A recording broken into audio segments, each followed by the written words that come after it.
मित्रों, लिखावट में आप सबका हार्दिक स्वागत है। और शायद आपको पता हो, मैं बताना चाहता हूँ कि हमारे आज के मेहमान कवि हैं ब्रजेंद्र त्रिपाठी। आज उनका एकल कविता पाठ हम सुनेंगे।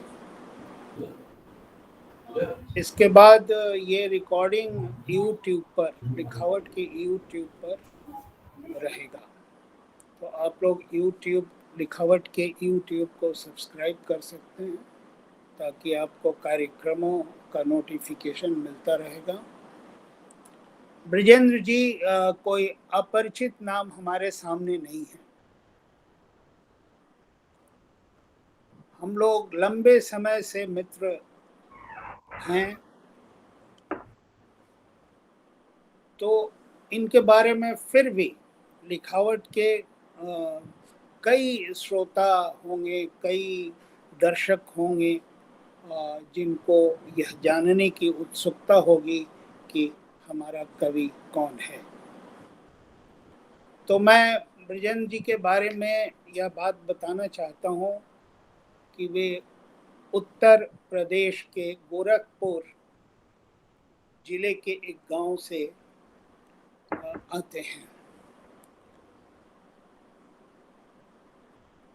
गोरखपुर विश्वविद्यालय से हिंदी में एमए किया और वहाँ से उनकी साहित्य यात्रा शुरू होती है। और आप देखते हैं कि वो लंबे समय से साहित्य अकेदमी में रहे। वहाँ की द्विमासिक पत्रिका, हिंदी पत्रिका समकालीन भारतीय साहित्य के संपादक रहे और एकेडमी के उप सचिव के पद पर उन्होंने लंबे समय तक काम किया।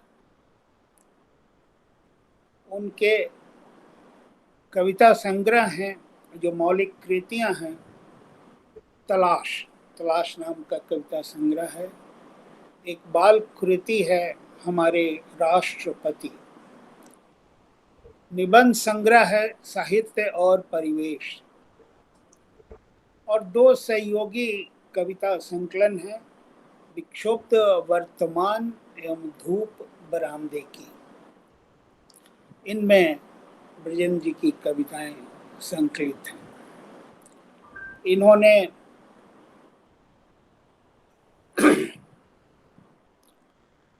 साहित्य अकादमी से प्रकाशित गुजरात के जयंत पाठक के कविता संग्रह का हिंदी में अनुवाद किया है, जिसका नाम है अनुनय।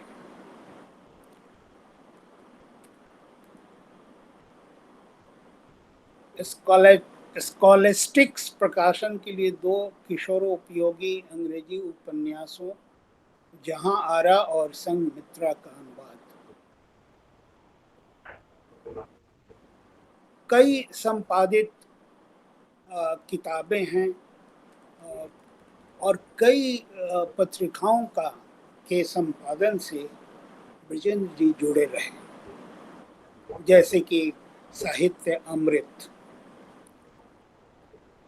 भारतीय अनुवाद परिषद की पत्रिका अनुवाद,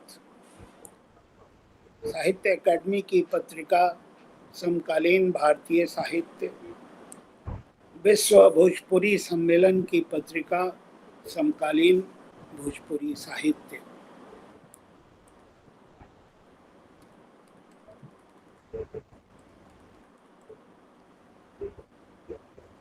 अपने देश विदेश के साहित्यिक आयोजनों में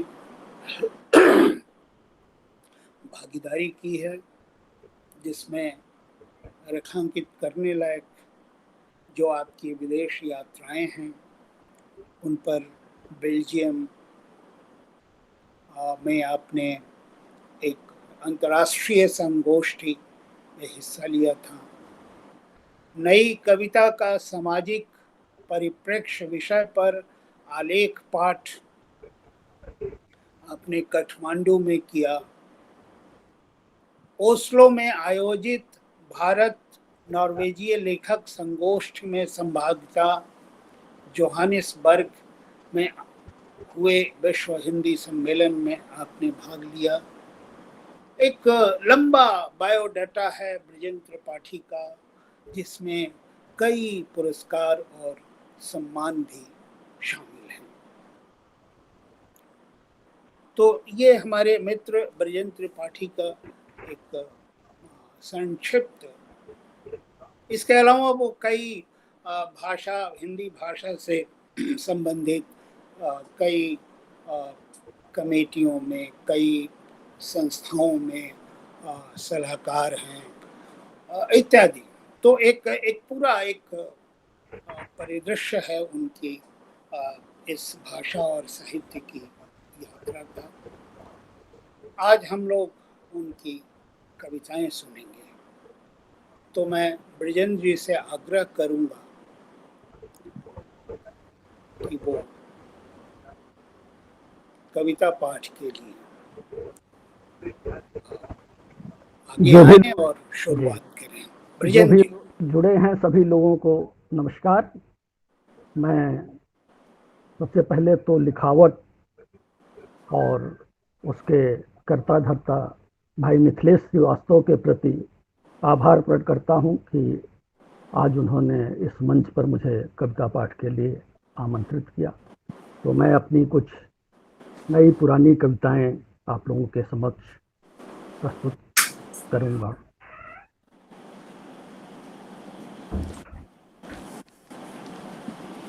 शुरुआत करता हूं तलाश शीर्षक कविता से। जिंदगी का आईना दरक गया है, दिखाई पड़ती हैं बदरूप शक्लें, दीवाई की तरह फटी हुई जमीन और दूर तक फैले हुए बबूल के झाड़। मैं तलाश करता रहा हूं खुद को कितने लंबे अरसे से।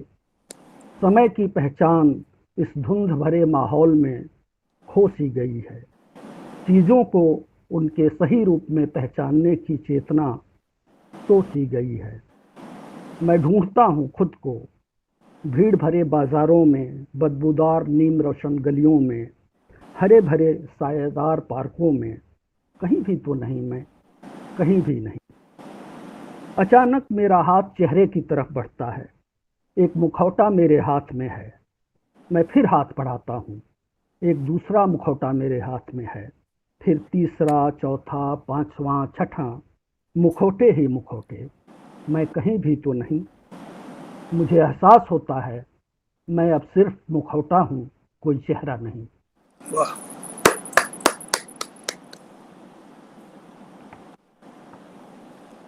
एक पुरानी कविता ही है, क्या लिखूं मैं। कलम थामे उंगलियों में सोचता हूँ, क्या लिखूं। जोर से बोलिए। आवाज थोड़ी तेज होनी चाहिए। अच्छा ठीक है। क्या लिखूं मैं। आवाज आ रही है अब, ठीक है? जी जी।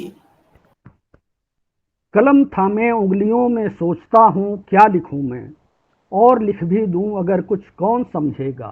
किसे फुर्सत कि सब मशगूल अपनी अपनी दुनिया में, कि सबका अपना अपना दुख, कि सबका अपना अपना सुख, कि सबकी अपनी पीड़ाएं व्यथाएं, कि हैं मशगूल जिसमें सब। हमारी बात टकरा कर हजारों बहरे कानों से लौट आती, आह भरती। अनसुना रह जाने का दुख सालता, आंखों में नदी उमड़ती और कर जाती कलेजा चाक। हृदय हूक उठती, मौन आवाजें फजा में गूंजती, फुटकार करती और डस जाते सहस्रों फन, लहर तक भी ना आती। कौन है जो सह सके यह दुख की जिसकी वज्र छाती। पूछता हूँ किंतु उत्तर मौन ही है। इसलिए मैं सोचता हूँ लिख ही डालूं प्रश्न, लेकिन उभरता है क्या लिखूं मैं। और लिख भी दूं अगर कुछ कौन समझेगा। बहुत बढ़िया, बहुत बढ़िया। एक छोटी सी, जी, एक छोटी सी कविता है, शहर खंडहर। आवाज तेज कीजिए। आवाज आ रही कि नहीं पूरी? जी जी, लेकिन तेज आवाज में ही पाठ कीजिएगा। जी जी। शहर खंडहर, कभी तुमने देखा है खंडहर की कोख में उगा हुआ शहर? अगर नहीं तो आओ देखो यहाँ से, जहाँ बैठा हुआ हूँ मैं, खंडहर और शहर के संधि स्थल पर। मेरे एक तरफ फैला हुआ है शहर, बहुमंजिली इमारतों वाला, आधुनिक सुख सुविधाओं से युक्त, और दूसरी तरफ बिखरे हुए हैं पुरातन साम्राज्य के अवशेष। खिलखिलाते हुए शहर, एक दिन तुम्हारा भी हश्र यही होना। बहुत बढ़िया, बहुत बढ़िया। छोटी छोटी सी क्षण जिंदगी, दृष्टि मिली स्थिर रही फिर झुक गई, दृष्टि मिली स्थिर रही फिर झुक गई, क्षण मात्र में एक नहीं कई कई जिंदगियां गुजर गई। एक क्षणिका है। दूसरी समर्पण, तुम्हारे लिए मेरे पास कुछ भी तो नहीं, न सोने चांदी के खजाने, न सजे संवरे पुष्पहार, न करुणा कलित रागिनी। एक टूटा हुआ दिल है अपनी समूची अच्छाइयों बुराइयों के साथ, अगर स्वीकार हो तो बोलो।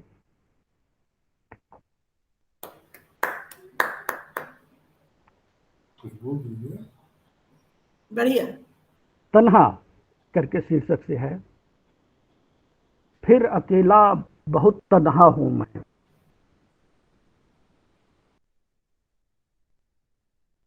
फिर अकेला बहुत तन्हा हूं मैं, शाम होती है ख्यालों को जगा जाती है, दिल के आईने में आते हैं उभर, जाने पहचाने हुए कितने ही चेहरों के नुकूस, और उनसे जुड़ी कितनी बातें, जैसे ठहरे हुए पानी में गिरा हो कंकड़।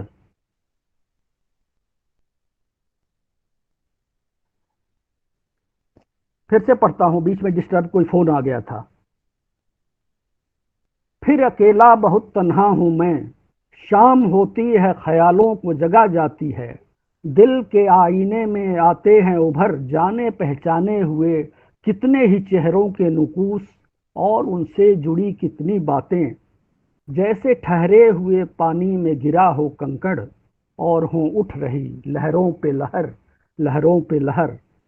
फिर तो खामोशी ही खामोशी है, कोई आहट कोई आवाज नहीं, मैं अकेला बहुत तन्हा हूं मैं। छोटी छोटी कविताएं हैं, कुछ जिंदगी के जो अनुभव हैं उनसे जुड़ी हुई। पुनरावृत्ति शीर्षक से यह कविता है। लगता है न जाने कितने युगों से एक गोल दायरे में घूम रहा हूं, कि लगता है न जाने कितने युगों से एक गोल दायरे में घूम रहा हूं, बार बार आते हैं राह में वही बिंदु वही पड़ाव वही स्थितियां। हर घटना जो वर्तमान में घट रही होती है, लगता है कभी घटित हो चुकी है। कितने चेहरे जो बिल्कुल अनजाने अपरिचित होते हैं, सामने आते हैं तो लगता है कभी का परिचय था। कोई भी घटना मेरे लिए नई नहीं होती, सब कुछ देखा सुना जाना पहचाना सा लगता है, मात्र पुनरावृत्ति। एक दिल्ली शीर्षक से कविता है, जो हम लोग गांव और कस्बों से महानगरों में आते हैं तो क्या अनुभूति होती है उसको लेकर के। यह दिल्ली है, आप यहाँ आए हैं, आपका स्वागत। यह दिल्ली है, आप यहाँ आए हैं, आपका स्वागत। दिल्ली किसी को आने से मना नहीं करती, टोकती नहीं, लेकिन किसी को भी दिल्ली वह नहीं रहने देती जो वह है। अगर आपको शर्त स्वीकार है तो आए, आपका स्वागत है।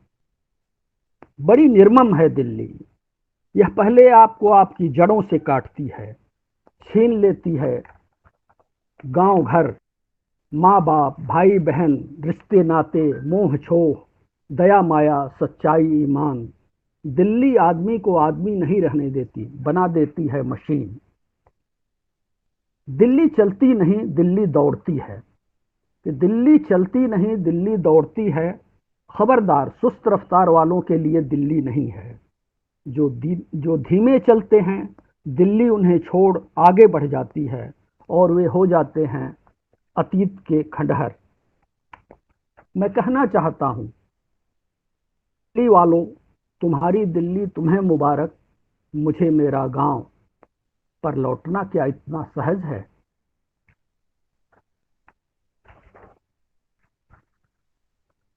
आवाज मेरी पहुंच रही है साफ साफ आप लोगों तक? हेलो? जी बिल्कुल आवाज आवाज आ रही है जी। आवाज बहुत बहुत जी। बढ़िया, बहुत बढ़िया। एक नया साल शीर्षक से कविता है। जी लो, फिर एक नया साल शुरू हो गया, लेकिन बदला कुछ भी नहीं। वैसे ही रोज की तरह घरों के सामने, पगडंडियों पर, खेतों में, खलिहानों में कुहरे की एक मोटी परत बिछी रही। सूरज वैसे ही रोज की तरह धीरे धीरे नपे तुले पांव रखता अपनी माद से बाहर झांकने लगा, जमे हुए कुहरे को चीरने की व्यर्थ कोशिश करता हुआ। वैसे ही सुकुर्ती कुतिया पैरों में मुंह छुपाए गट्ठर बनी कौड़े की राख पर दंदाती सोई रही। वैसे ही नात पर खड़ी करियई एक गाल खाकर पागुर करती रही। वैसे ही रोज की तरह एक कौआ आकर उसकी पीठ पर बैठ गया। आज फिर जाने क्या बात हुई, भिनसारे ही डिहुआ ने अपनी मेहर को पीट दिया। खेत की मेड़ पर रोज की ही तरह मुंह अंधेरे पंडित जी से राम राम हुई। उन्होंने खबर दी, कुछ मालूम भी है? हरिनारायण की बिटिया शमसुदीनवा के साथ भाग गई। वैसे ही रोज की तरह बच्चे उठकर आंखें मलते हुए गोली खेलने लगे। सभी रोजाना के कामों में लगे, अपनी रोटी बेलने लगे। चुपचाप पुराना साल खूंटी से उतरकर दूर जा गिरा और नया साल टंग गया हूबहू वैसा ही।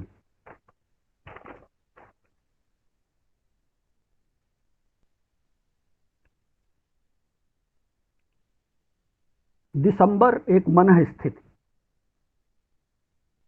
कितनी ठंडी और कितनी तेज है हवाएं, कितनी ठंडी और कितनी तेज है हवाएं। दिसंबर का यह अंतिम सप्ताह, जमे हुए कुहरे में दिखती नहीं राह। सब कुछ गुम है। सामने के मकानात, पार्श्व की अमराई, टेलीफोन के तार पर बैठकर गाने वाली वह नन्ही सी चिड़िया। कितना सहमा हुआ और कितना उदास है सारा माहौल। बिल्कुल किसी शमशान सा, जहां थोड़ी देर पहले किसी मुर्दे को फूंक कर चले गए हों लोग और चिता से अब भी निकल रहा हो गाढ़ा धुआं। यह समूचा वातावरण जगाता है भीतर कहीं एक दर्द भरी रागिनी, एक उदास धुन। आकुल हो उठते हैं तन मन प्राण, आह कहाँ है त्राण।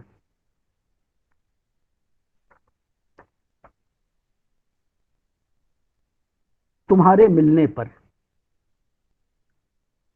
बरसों बाद तुम मिली और लौट आए एक बार गुजरे हुए दिन। कि बरसों बाद तुम मिली और लौट आए एक बार गुजरे हुए दिन। फिर एक बार दिखा आकाश का नीला विस्तार, उगते हुए सूरज की अरुणिमा, चांदनी रात का सौंदर्य। कितने दिनों बाद खिल उठी होठों पर शिश सुलभ मुस्कान। चंद दिनों बाद लौट जाओगी तुम अपनी दुनिया में और मैं लौट आऊंगा अपनी दुनिया में, मशीन का पुर्जा बन तेज भागती जिंदगी की कल में फिट होने के लिए। जहां नहीं होती सुबह, नहीं होती शाम, नहीं दिखता अनंत का नील विस्तार, नहीं फूटती मुस्कान की कनी, रह जाएगी एक उद्देश्यहीन दौड़ भाग, और तब तुम भी नहीं रहोगी याद।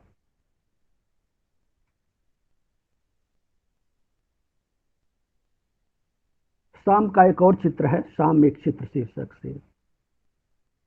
शाम घिरती आ रही है, एक कुहासे सा धुंधलका फैलता जाता।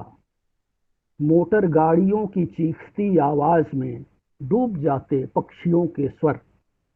सामने पसरी सड़क पर उभरते हैं रोशनी के बिंदु, पास आते तेज होते फिर अंधेरे में लुप्त हो जाते। डोलती धीमी हवा के साथ पत्ते डोलते हैं, जिंदगी का मर्म कुछ कुछ खोलते हैं। शाम का यह समय और मैं बैठा निरखता हूँ। सामने फैला हुआ माहौल धूसर रंग मटमैला, एक उदासी तिर रही है और क्रमशः बैठती जाती, कहीं गहरे एकाकार होते परिदृश्य के साथ।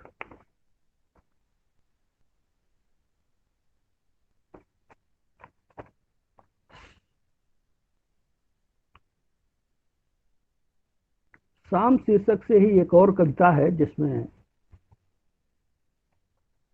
किसी की स्मृति है और कुछ बिंब है उसके माध्यम से। शाम दिशाओं में खुलती दिशाएं, कुछ यायावर यादों के काफिले। शाम दिशाओं में खुलती दिशाएं, कुछ यायावर यादों के काफिले। वही तुम, वही मैं, दिक भी वही, पर काल बदल गया है। व्यतीत को पुनर्जीवित करने की नाकाम कोशिश। शाम का फैलता धुंधल का निःशब्द चलती हवा, किसी मॉडर्न पेंटिंग की तरह दिशाओं के कैनवस पर पिघले रंग आपस में घुल रहे, विभिन्न आकृतियों का जाल बुनते हुए। मैं पहचान सकता हूँ, वो रहा तुम्हारा चेहरा, लाल नीले पीले रुपहले रंगों की पृष्ठभूमि में एक दूसरे को अनेक आवर्तों में काटती रेखाएं। तुम्हारा चेहरा रेखाओं का एक जाल, तुम्हारी याद एक गंध, एक खुशबू, तुम्हारी मुस्कान जूही बेला के अजूरी भर फूल। उजास से भर उठा है मेरा आंगन। देख रहा हूं कि कैसे ढल रही है शाम, चुपचाप चुपचाप, कि कैसे अंधेरा उजाले पर हावी होता जा रहा है, दबे पांव, जरा सी भी जुम्बिश नहीं। रंग धीरे धीरे मध्यम पड़ने लगे हैं, एक मटमैला धूसर रंग चढ़ने लगा है, हर रंग हर रेखा को ढकता हुआ। अब न रंग है न रेखाएं, तुम्हारा चेहरा स्याही में डूब गया है, शाम हो गई है।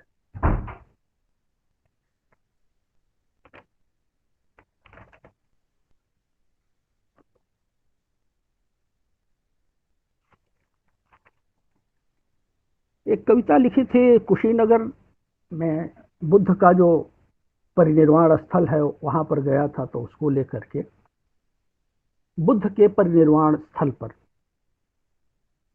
ढलता हुआ दिन कुशीनगर के खंडहरों में, ढलता हुआ दिन कुशीनगर के खंडहरों में, पश्चिम दिशा से पेड़ों के झरोखे से झांकता पीत मुख सूरज, शांत बिल्कुल शांत सा वातावरण, चुप चुप से सभी, हरियाली का अनंत विस्तार, पेड़ों से लिपटी लताएं मानो मौन भाषा में बतिया रही हैं, अपने दिल की धड़कनें सुना रही हैं। बेतरतीब उगाए उगाए झाड़ियां, जंगली पौधे, लाल पीले गुलाबी नारंगी बैगनी रंगों की न जाने कितनी छटाएं फैली हुई हैं पृष्ठभूमि में। सामने बिखरे हुए हैं बौद्ध विहार के अवशेष, चौड़ी चौड़ी दीवारें अपनी भव्यता की छाप छोड़ रही हैं, एक अद्भुत शांति मन प्राणों में भर रही हैं। लगता है बुद्ध के संदेश अभी भी वातावरण में गुंजरित हो रहे हैं। पक्षियों के सर रह रहकर विराट चुप्पी को कुछ क्षणों के लिए तोड़ देते हैं। लो सूरज पश्चिमी आकाश में रक्साभा बिखेरता डूब गया, इक्के दुक्के लोग लौट रहे हैं, पर मैं जैसे वहीं जम गया हूं। बुद्ध की लेटी हुई विशाल प्रतिमा अपनी अर्धनिमीलित आंखों से कोई जादू सा मुझ पर फेर गई है। बैठे बैठे लग रहा है कि खंडहर जाग रहे हैं, दिक काल के न जाने किस आयाम में पहुंच गया हूं मैं। भिक्षुओं के पैरों की थाप से विहार गूंज रहा है, पीत वस्त्रधारी लुंचित केशों की आवाज से पूरा परिवेश मुखरित हो उठा है। बुद्धम शरणम गच्छामि, संघम शरणम गच्छामि, धम्मम शरणम गच्छामि, और उन सभी आवाजों के ऊपर छाती जा रही है समस्त संसार का दर्द, समस्त संसार की करुणा अपने सीने में छुपाए वह एक आवाज। और मैं डूबता जा रहा हूं, डूबता जा रहा हूं करुणा के अनंत महासागर में।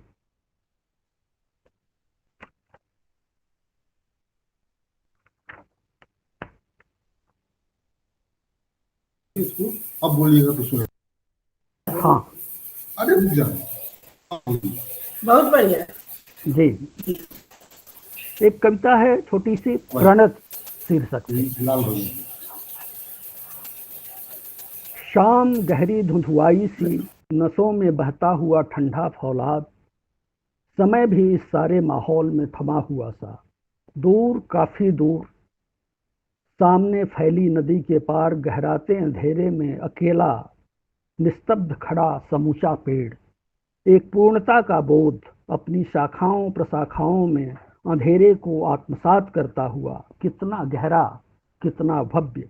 और मैं संकुचित सा सामने खड़े इस भव्य पूर्ण के प्रति नतमस्तक हूँ।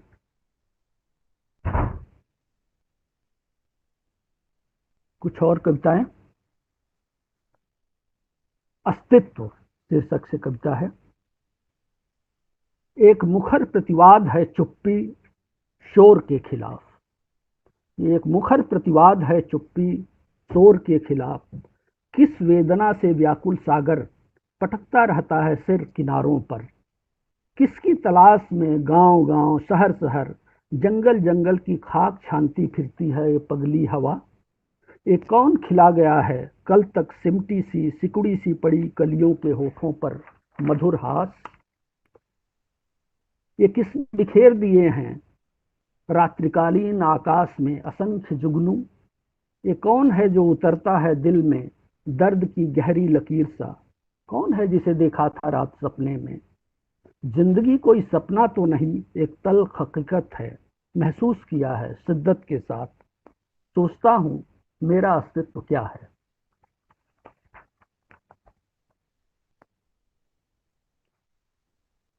ओ स्निग्धा शीर्षक है कविता का।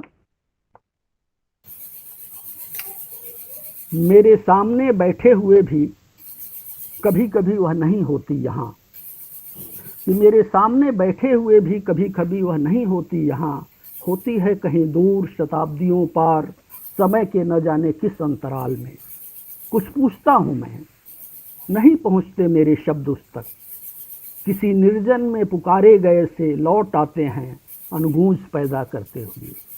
कभी कभी आश्चर्य होता है मुझे, यूं बैठे बैठे कहाँ खो जाती हैं लड़कियाँ। समय के किस आयाम में अदृश्य हो जाती हैं जहाँ नहीं पहुँच पाते हैं हम। कौन से दुख हैं जिनमें घुलती रहती हैं वे निरंतर। किस अजाब का साया फैलाए रहता है अपने पर। कौन से सपने हैं उनकी आंखों में जो तामीर नहीं हो पाते। ओ स्निग्धा, मैं चाहता हूँ तुम्हारे दुख बांटना, तुम्हारे सपनों की दुनिया से परिचित होना। जाना चाहता हूँ तुम्हारे साथ समय के उस आयाम में जहाँ तुम अकेले अब तक अकेले ही जाती रही।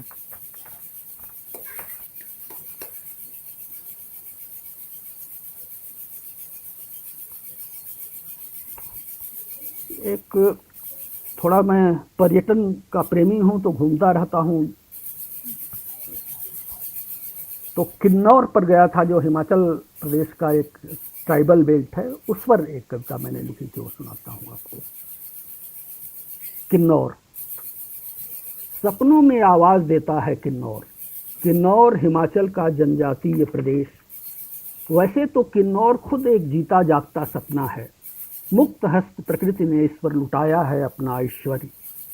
सुबह की धूप में चमकती रजत पर्वत श्रृंखलाएं, पहाड़ों की छाती फोड़ बहती जल धाराएं, ऊपर आसमान छूते शिखर, नीचे अतल गहराइयाँ।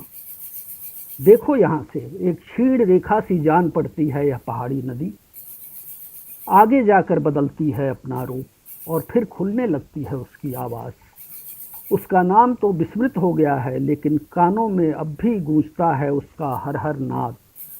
किन्नौर अब भी पुकारता है, बढ़ाता है अपने फलदार वृक्षों वाले हाथ, निहारता है अपने हिम शीतल नेत्रों से, आमंत्रण भेजता है नारियों की चपल मुस्कान में।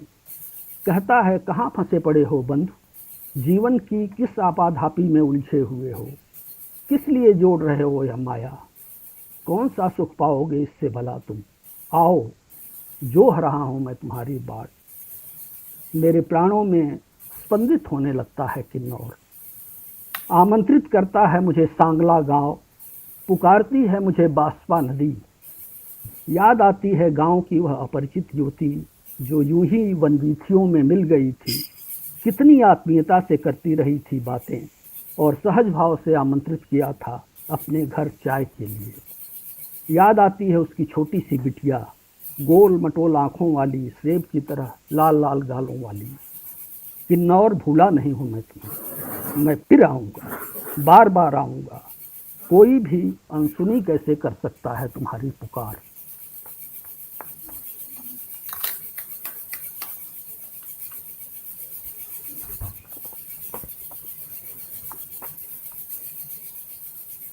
बच्चा, एक कविता है छोटी सी। मेरा साल भर का बेटा चीर डालता है किताबें, फाड़ डालता है अखबार। क्या उसे मालूम है व्यर्थ हैं ये किताबें, झूठे हैं ये अखबार। नींद में मुस्कुराता है बच्चा, एक मासूम तरल हंसी में खिल उठते हैं उसके होंठ, और हम डूब जाते हैं एक गहन अर्चा भाव में अपनी आत्मा के निकट। बच्चा अब बड़ा होने लगा है, करने लगा है सवाल पर सवाल।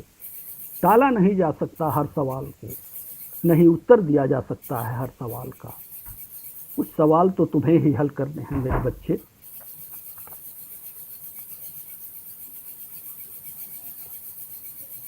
एक घर पर एक कविता मैंने लिखी थी कि घर क्या है, इसको समझने की एक कोशिश।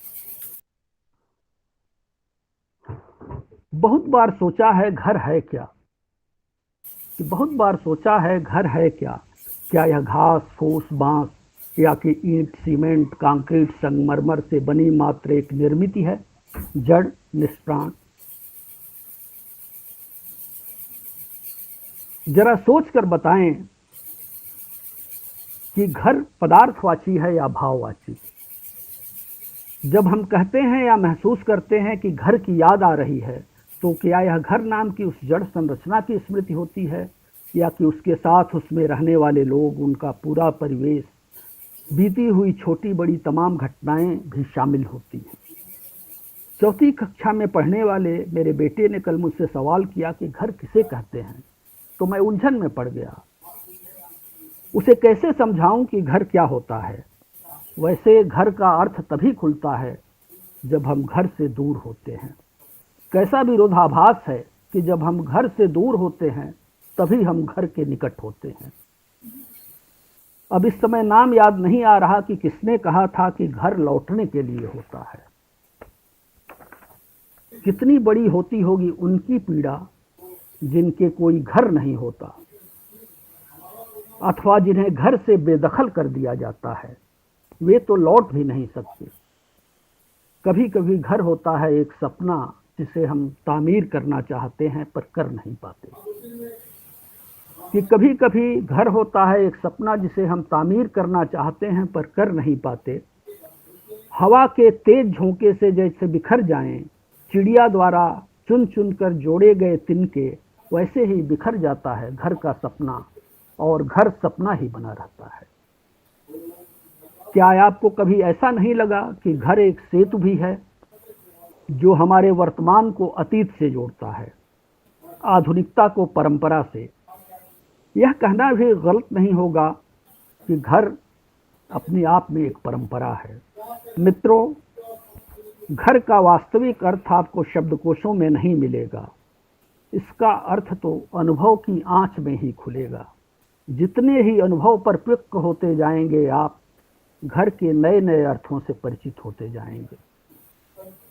अब ये भी तो मुझे नहीं मालूम कि मेरी बातें आपके दिल में घर भी कर रही हैं या नहीं।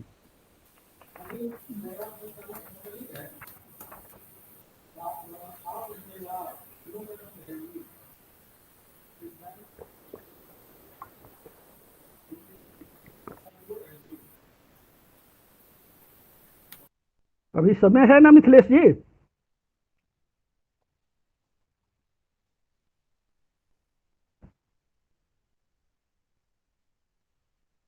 कागज का टुकड़ा। आपके हाथ में कागज का एक टुकड़ा है और आप इसके साथ कुछ भी सलूक कर सकते हैं। आपके हाथ में कागज का ये टुकड़ा है और आप इसके साथ कुछ भी सलूक कर सकते हैं।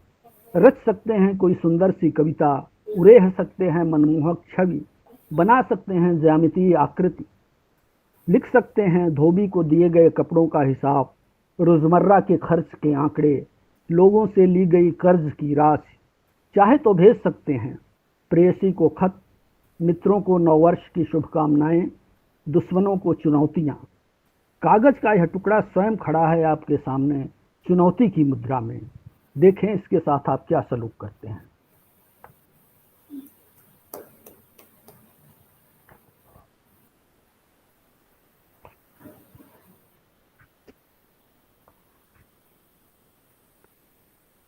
कविता क्या है इसको हम सोचते रहते हैं, उसको ही एक कविता में मैंने व्यक्त करने की कोशिश की है।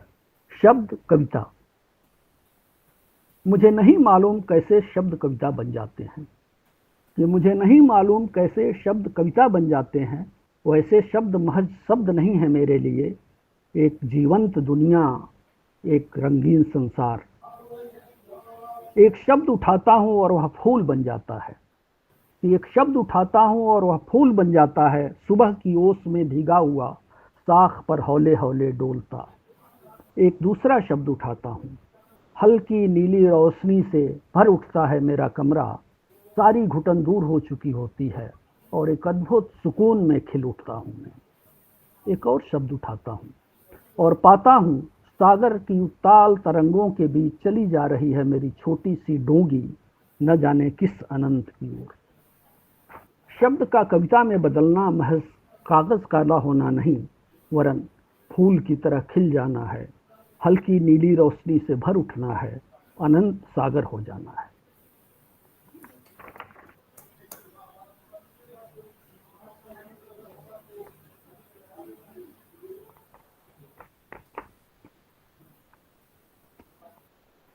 शुरुआत शीर्षक से एक कविता है। शुरुआत ही मुश्किल होती है किसी चीज की, शुरुआत ही मुश्किल होती है किसी चीज की। एक बार शुरुआत हो जाए तो बाकी तो सब कुछ अपने आप घटित होता है, प्रयास नहीं करना होता उसके लिए। मसलन प्रेम को ही लें, कितना कुछ बुनते रहते हैं आप मन ही मन उसके लिए, उसे प्रकट करना कितना कठिन होता है आपके लिए। कभी कभी तो पूरी उम्र बीत जाती है और नहीं कर पाते आप शुरुआत। अथवा दुश्मनी की ही बात करें, ऐसे ही तो नहीं हो जाती इसकी शुरुआत। कार्य कारण की एक पूरी श्रृंखला बनती है, मन में उभरते हैं कितने सारे संकल्प विकल्प, छोटी छोटी बहुत सी घटनाएं योग देती हैं इसकी शुरुआत में, तब कहीं जाकर होता है विस्फोट। बहुत बार यह भी होता है कि शुरुआत की प्रतीक्षा में ही बीत जाता है पूरा जीवन और अंत के साथ ही होती है नई शुरुआत। और कभी कभी यह भी होता है कि जिसे आप समझ रहे होते हैं किसी चीज की शुरुआत, वह निकलता है उसका अंत, या कि इसके उलट जिसे आपने समझा होता है किसी चीज का अंत, वही होती है उसकी शुरुआत।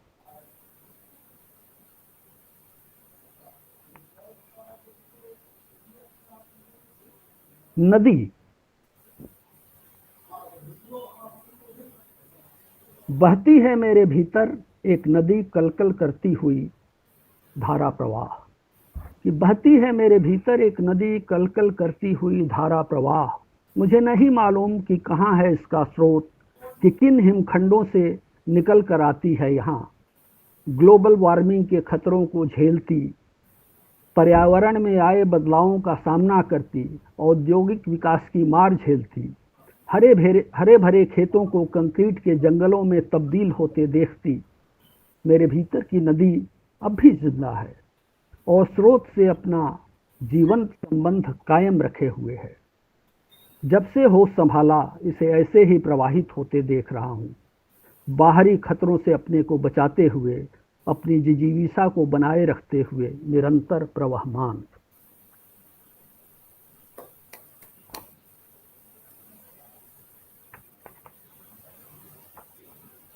एक कविता है वर्तमान अतीत।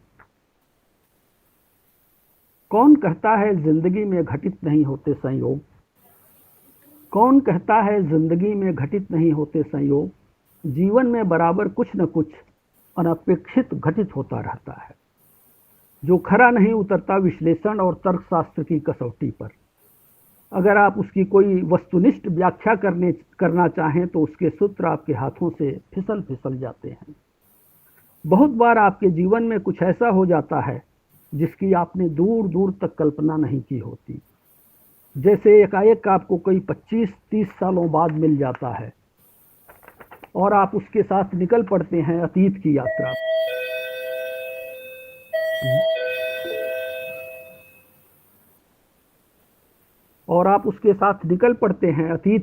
पर। विस्मृति की राख तेज हवा में उड़ जाती है और चिंगारी की मानिंद दहकने लगती हैं स्मृतियां। स्मृति के आलोक में दीप्त हो उठता है वर्तमान से अतीत की ओर जाता हुआ धूल धूसरित पथ। तब आप वर्तमान में न होकर अतीत में होते हैं, या कि आधे वर्तमान में आधे अतीत में। कभी कभी दोनों में ठीक ठीक तालमेल बिठा पाना आपके लिए कठिन हो जाता है और आप फंस जाते हैं एक अजीब से गड़बड़ झाले में।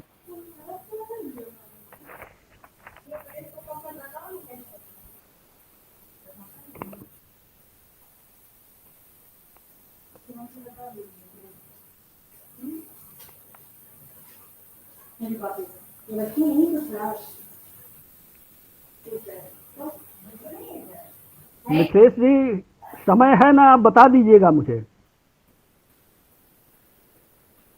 मिथिलेश जी अभी नजर नहीं आ रहे हैं।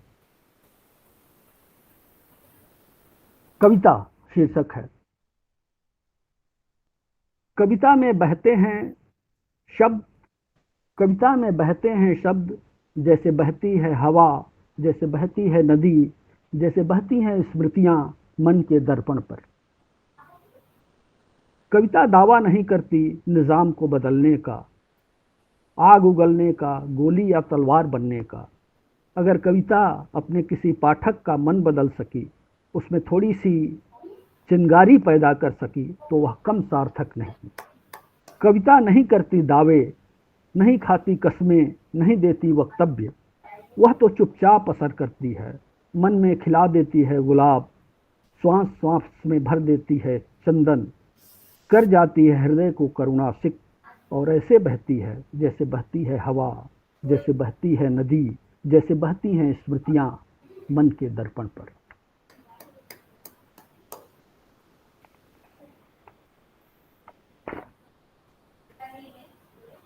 बहुत दिनों से लिखी नहीं कोई कविता, बहुत दिनों से लिखी नहीं कोई कविता, बहुत दिनों से जिया ही कहाँ जीवन। भागता रहा सरपट वक्त की तेज आंधी में, जैसे जैसे नचाया समय ने नाचता रहा। विलंब कर सोचने का अवकाश ही नहीं मिला।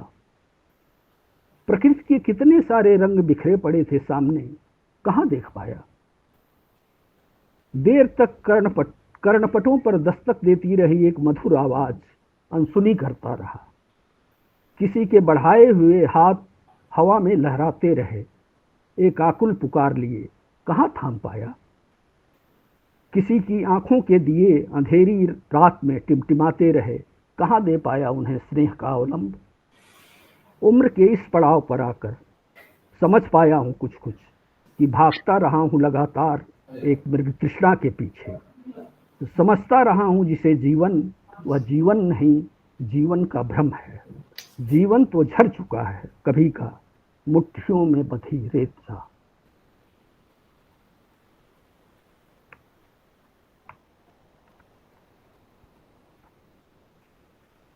जीवन, ये भी उसी क्रम की कविता मान लीजिए। आंखों में सपनों का बोझ लिए भटकता रहता है मन लगातार। आंखों में सपनों का बोझ लिए भटकता रहता है मन लगातार। गांव से महानगर तक की यात्रा में क्या खोया क्या पाया, करता रहता है इसका हिसाब। यह भी अजीब जगह है जहां सभी चेहरे अपरिचित से दिखते हैं। सारे संबंध स्वार्थ की नींव पर टिके लगते हैं।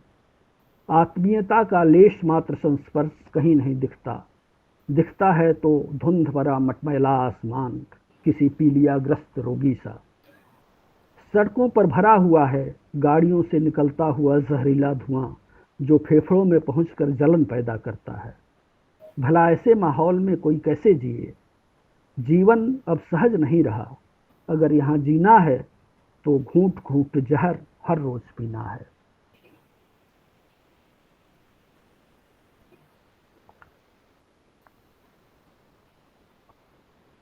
एक औचक शीर्षक से कविता है। जो भी मिला औचक ही मिला, जो भी मिला औचक ही मिला। औचक मिला सांध्य छाया में, सुदूर टिमटिमाता एक तारा। बताने लगा नक्षत्रों के अनगिन रहस्य, ले गया अपने साथ आकाश गंगाओं के झिलमिल रहस्य लोक में। पैरों के सामने वैसे ही पसरी पड़ी थी वन प्रांतर की पगडंडी, वैसे ही पार्श्व में खड़े थे ऊंचे ऊंचे देवदार। दूर धुंधली सी दिखाई पड़ रही थी जल रेखा, पर मैं नहीं था वहां। मैं था सुदूर टिमटिमाते तारे की स्नेहार्द दृष्टि में, अंधकार और प्रकाश के आकुल आलिंगन में, आकाश गंगाओं के झिलमिल रहस्यलोक में। औचक मिली वह छोटी सी गौरैया। एक दिन सुबह सुबह उसकी चहचह से गुंजरित हो रहा था इस महानगर का मेरा छोटा सा कमरा। कितने दिनों बाद अचानक सुनी गौरैया की बोली, एक आलोक से भरती पूरे परिवेश को। ले गई मेरा हाथ पकड़े माँ के पास। माँ वैसे ही चाउर बीन रही थी और बीच बीच में थोड़े से दाने फेंक रही थी गौरैयों की ओर, इससे बेखबर कि दुनिया कितनी बदल गई है, सारे मूल्य कितने अर्थहीन हो चुके हैं। लेकिन मैं जानता हूँ कि ऐसे ही माँ अनंत काल तक चाउर बीनती हुई कुछ दाने गौरैयों की ओर फेंकती रहेगी और इस तरह दर्ज कराती रहेगी अपना विरोध। और औचक मिला तुम्हारा प्यार, बिना मेरे जाने पूरी तरह मुझे बदलता हुआ। तुम्हारी तरल पारदर्शी दृष्टि, एकाएक चेहरे पर खिल जाने वाली मुस्कान, कभी भावावेग में छलक पड़ने को आतुर आंखें, वन के सन्नाटे सी चेहरे पर पसरी एक अम्लान छाया, और कभी मुझे सर्वांग जकड़ लेने को आकुल तुम्हारी उदग्र बाहें, होठों पर अपनी छाप अंकित करने को कपकपाते होठ। तुम्हारा रूठना, मनना, मनाना, तुम्हारे प्यार के कितने धूपछाही रंग हैं। जानता हूँ सहज नहीं, औचक ही मिलेगा जो भी मिलेगा। सांध्य छाया में सुदूर टिमटिमाता एक तारा, महानगर के मेरे छोटे से कमरे में चहचहाती गौरैया और तुम्हारा धूप छाही प्यार। तो मिथिलेश जी अब विराम दें।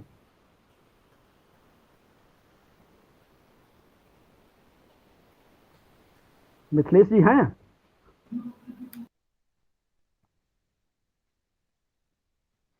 तो अभी मैं कुछ और सुनाता हूँ, मिथिलेश जी संकेत देंगे तो मैं बंद कर दूंगा, ठीक है?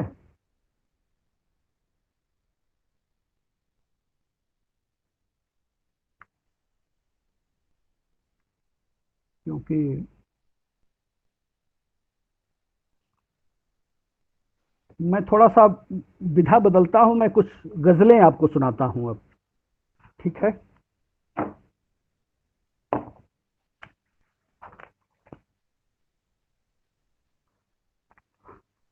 काश ऐसा कोई जहां होता, कि काश ऐसा कोई जहां होता जिस जगह अपना आशियां होता।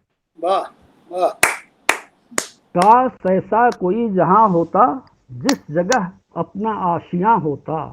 दिल पे इतना गमों का बोझ पड़ा, कि दिल पे इतना गमों का बोझ पड़ा, दर्द का अब गुमा नहीं होता। वाह। अश्क आंखों में आ ही जाते हैं, कि अश्क आंखों में आ ही जाते हैं, सर पे जब साइबा नहीं होता। कि अश्क आंखों में आ ही जाते हैं, सर पे जब साइबा नहीं होता। तो किसी की जान ही चली जाए, किसी की जान ही चली जाए, ऐसा तो इम्तिहान नहीं होता।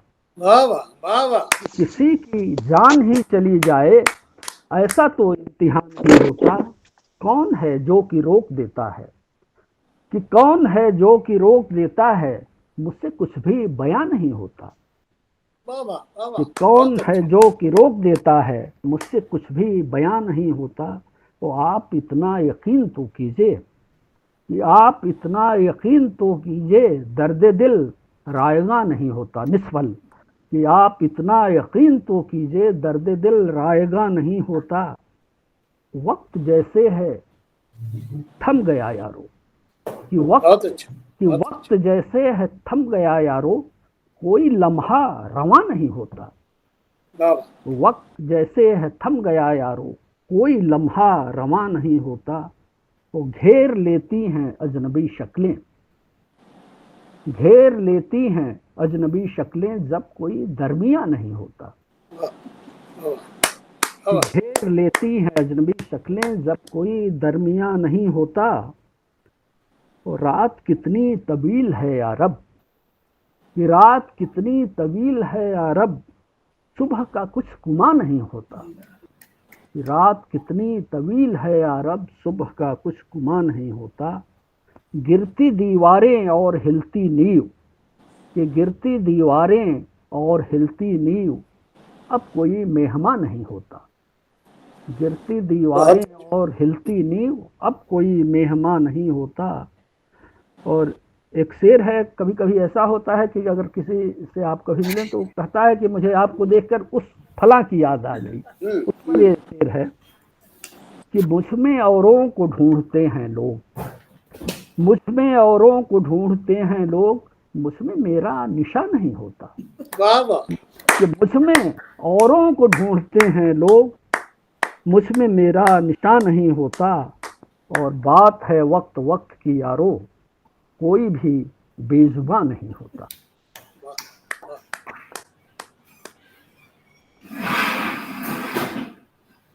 दूसरी गजल है, आज मिथिलेश जी जी जी, समय बता दीजिएगा मुझे तो मैं रोक दूंगा। हाँ, एक एक गजल कर ली। हाँ, ये गजल मैं पढ़ के फिर, क्योंकि मैं आपको हाँ, पहले भी आवाज दे रहा था, लेकिन आप वो हाँ आवाज, मेरी वो है आवाज के दायरे से बाहर थे। बाहर। तो ये आखिरी रचना है, एक गजल। जी, आज कुछ बदले हुए मंजर लगे, कि आज कुछ बदले हुए मंजर लगे, देखिए फिर चींटियों को पर लगे। वाह कि आज कुछ बदले हुए मंजर लगे, देखिए फिर चींटियों को पर लगे। अब तो डोंगी आंधियों में खोल दी, कि अब तो डोंगी आंधियों में खोल दी, कौन जाने घाट किस जाकर लगे। कि अब तो डोंगी आंधियों में खोल दी, कौन जाने घाट किस जाकर लगे। इंद्रधनुषी स्वप्न आंखों में लिए, कि इंद्रधनुषी स्वप्न आंखों में लिए, आप जिंदा लाश से अक्सर लगे। अरे वाह, इंद्रधनुष बहुत सुंदर, बहुत सुंदर। कि इंद्रधनुषी स्वप्न आंखों में लिए, आप जिंदा लाश से अक्सर लगे। और हाले मौसम पूछना भी है गुनाह, ये थोड़ा आज के राजनीतिक परिवेश पर ध्यान दीजिएगा। तो हम्म, कि हाले मौसम पूछना भी है गुनाह, ऐसी बातों से उसे अब डर लगे।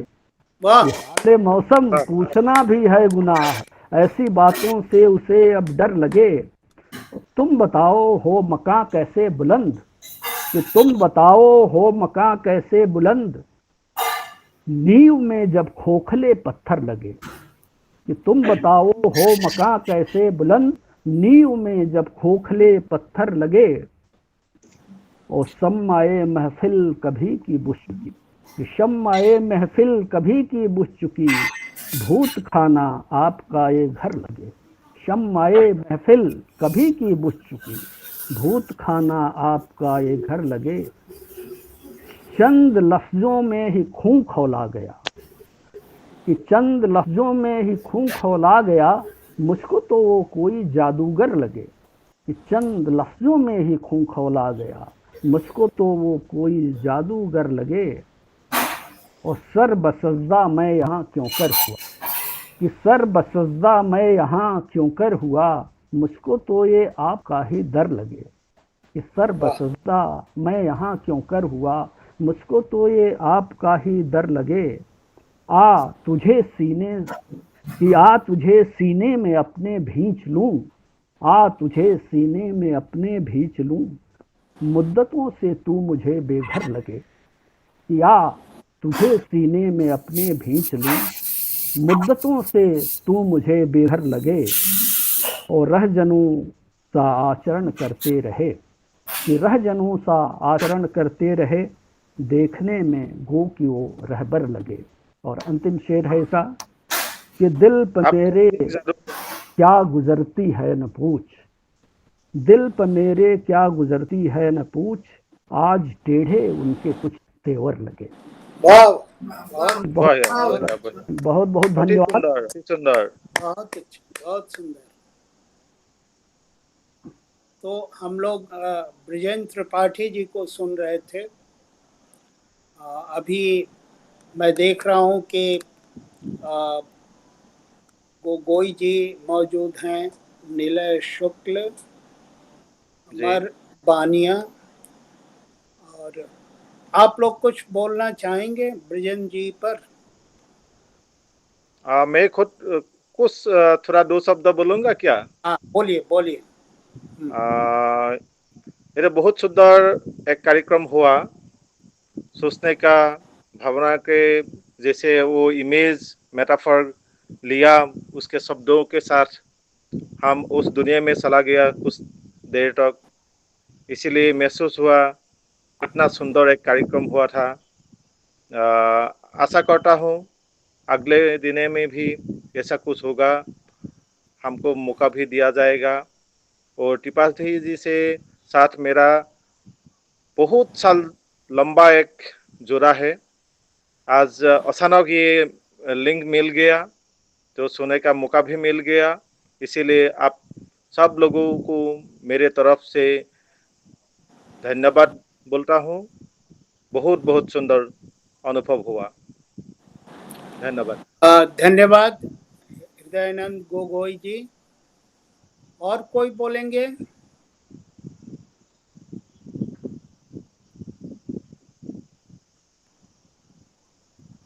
आप बोलेंगे कुछ?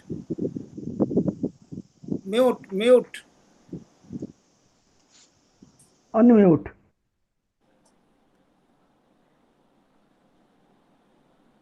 मैडम का माइक्रोफोन ऑफ देख रहा हूँ, या इसीलिए साउंड नहीं आया। अब आ रही है आवाज? हाँ, अब आ रही है। हाँ, अभी आ रहा है। त्रिपाठी जी की कविताओं का मूल स्वर जो है, मूल ध्वनि है, वह उदासी है। लेकिन वह उदासी जो है वह हृदय को विस्तार देती है, कहीं से संकुचित नहीं करती है। सबसे बड़ी बात है कि ये कविताएं मर्म से निकली हैं, इसलिए मर्म को छूती हैं। लेखन में और त्रिपाठी जी के जीवन में बहुत फाक नहीं है, इसलिए ये कविताएं ज्यादा अपील कर रही हैं। और गांव पर जो उन्होंने कविता लिखी है दिल्ली पर, कि दिल्ली में आकर गांव के लिए बिसुरता है, लेकिन फिर गांव में कोई लौट नहीं पाता है। जो बातें गद्य में कही जाती है उसको उन्होंने इतने संक्षेप में और उस यथार्थ को, अब प्रत्येक के हृदय की पीड़ा को उन्होंने व्यक्त कर दिया है। और दूसरी बात की, जो इन्होंने जो छोटे छोटे बिंब लिए हैं, जो मोहक बिंब लिए हैं, तो लगता है कि कविता लिखने के लिए, अच्छी कविता लिखने के लिए कोई बड़ा विषय हो यह नहीं है। छोटी छोटी बातों को लेकर भी अच्छी और बड़ी कविताएं लिखी जा सकती हैं। और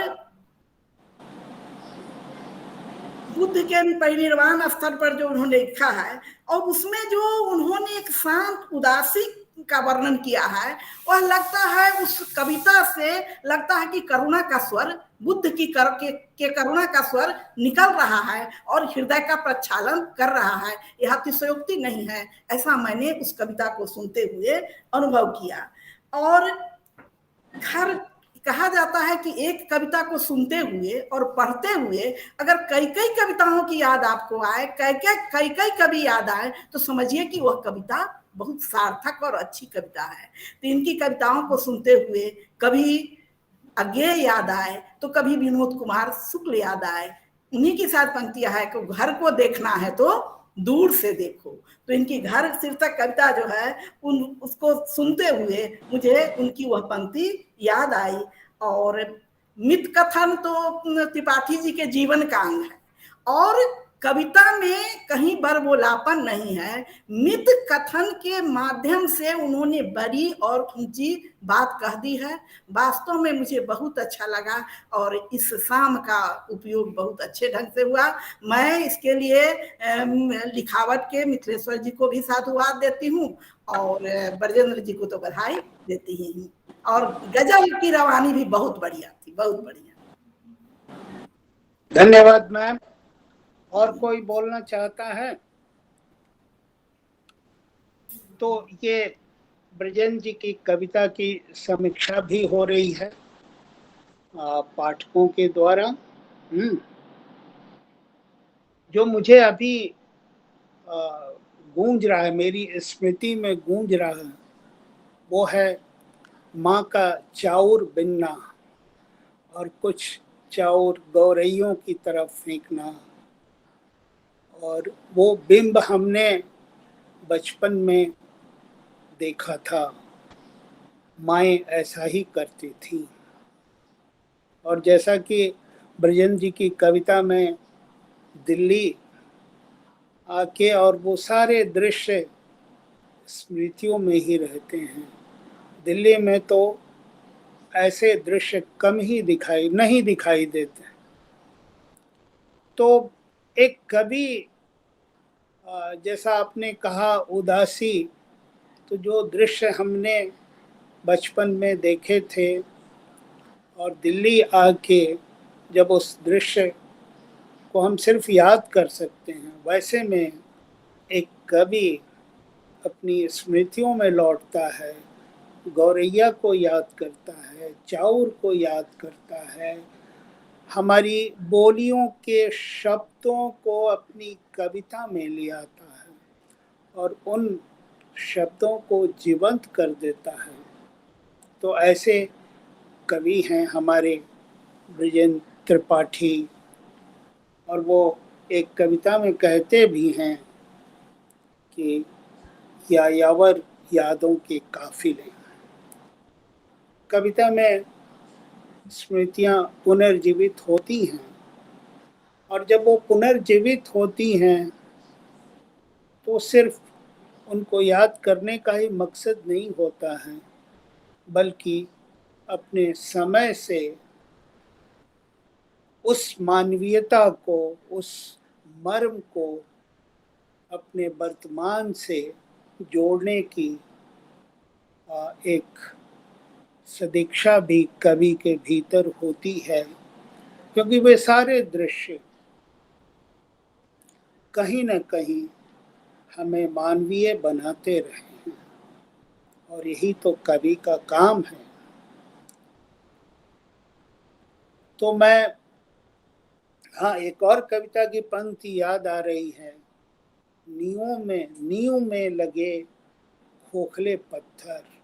क्या लाजवाब बिंब है। मुझे लगता है यह बिंब पहली बार ब्रजेंद्र त्रिपाठी की कविता में ही आया हुआ है। नींव में खोखले पत्थर, ये बहुत बड़ा बिंब है और एक संकेत भी। अगर पत्थर खोखले हो गए तो वो मकान कैसा होगा। ब्रजेंद्र जी ने बहुत अच्छी कविताएं और अंत में जो गजलें की, लाजवाब हैं। वह तो अपने समय पर समय की समीक्षा है। तो मैं इन्हीं शब्दों के साथ अपने तमाम मित्रों को जिन्होंने अपना समय दिया, जैसे अमर बानिया जी, नीलय शुक्ल, देवेंद्रनाथ मिश्र, हृदयानंद गोगोई मैडम, मोनिका चौहान, जो अब शायद तो वो जुड़ी नहीं है, तो मैं इन तमाम मित्रों का हार्दिक आभार व्यक्त करता हूँ।